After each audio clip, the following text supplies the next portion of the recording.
ಅದೇ ಗರಮೂ ಇಲ್ಲ ಏನೂ ಇಲ್ಲ. ಗರಂ ಆಗಿಲ್ಲ ಕಂಪ್ನಿ ಬಿಸಿಲಾಗಿ ಕೊಡ್ತಿದ್ದೀವಿ ಮರ್ಯಾಗ ಕೊಂಡಿರ್ತಿದ್ದೀವಿ ಏನ್ ಕೊಡೋಣ ಹೌದಿಲ್ಲ. ಮಾಧ್ಯಮದವರೇ ಏನು ಗರಮಿಲ್ಲ ನರಮಿಲ್ಲ, ಓನ್ಲಿ ಹರಂ.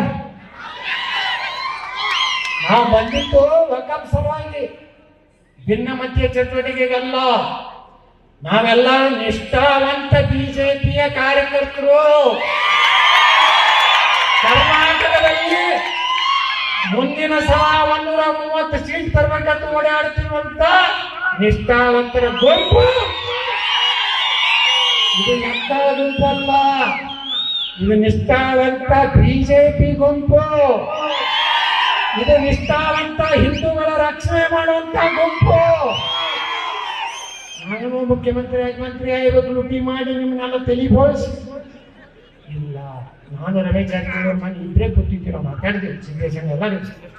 ನಾವು ಮುಂದೆ ದೇವ್ರ ನಾವು ಅಧಿಕಾರ ಮಾಡ್ತೀರ. ಈ ಲುಟಿ ಮಾಡೋದು ಬೇಡ. ಉಳಿಕಿದ ನೀವು ಯಾರು ಹಾಕಿಲ್ಲ, ಹೊರಟೆ ಕಾಣುತ್ತೆ ಹೌದಲ್ಲ. ಹಮ್ ಬಿದರ್ಸೆ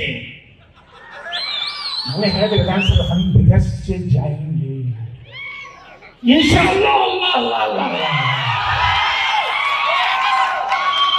ये मुसलमानों का कब्रिस्तान हराना चाहिए, शैतान घबराना चाहिए।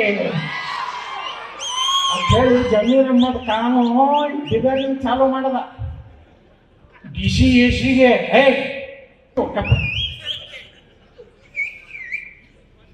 ಎಷ್ಟು ಎಕರೆ ಇದು ಗೊತ್ತಂದ್ರೆ ಬೀದರ್ ಜಿಲ್ಲಾದಾಗ ಸಣ್ಣ ಜಿಲ್ಲಾ ಇಡೀ ಕರ್ನಾಟಕದಾಗ ಎಷ್ಟು ಎಕರೆ 15,000 ಎಕರೆ ತೋಟಪ್ಪಾಗಿ. ಬಸವಣ್ಣ ಬಗ್ಗೆ ಭಾಳ ಮಾತಾಡ್ತಿರ್ತಾನ ನಮ್ಮ ಕಂಡ್ರೆ ದಕ್ಷಿಣ ಆಫ್ರಿಕಾದಿಂದ ಬಂದಾರ, ನಡ್ಕೊಂಡು ಬಂದಾರ ನಮ್ಮ ವೀರ್ ಸಾಹೇಬ್ ಊರಾಗೆ ಬೀದರ್ನಾಗ ಅದು ವಕಫ್ ಆಗೈತೆ. ಅನುಭವ ಮಂಟಪ ನಡೆಸ್ತಿದ್ದಾರಲ್ಲ ಅಲ್ಲಂ ಪ್ರಭು ಅವರ ಒಂದು ಅಧ್ಯಕ್ಷತೆ. ಅಲ್ಲಿ ಯಾವ ಪೀರ ದರ್ಗಾ ಐತಿ, ಪೀರ್ ಸಾಬ್ ದರ್ಗಾ ಐತಿ. ಅದ್ರ ಬಗ್ಗೆ ಯಾವನು ಮಾತಾಡೋದಿಲ್ಲ. ಅಲ್ಲಿ ದನ ಕಡಿತಾರೆ ಎಲ್ಲಿ ಅನುಭವ ಮಂಟಪದಾಗ. ಎಲ್ಲಿ ಅಲ್ಲಂ ಪ್ರಭುಗಳು ಕುಂಡಿರ್ತಿದ್ರು, ಬಸವಣ್ಣ ವಾದ ಮಾಡ್ತಿದ್ದ, ಅಕ್ಕಮಾದೇವಿ 770 ಶರಣರು. ಜಗತ್ತಿನ ಮೊದಲನೇ ಪಾರ್ಲಿಮೆಂಟ್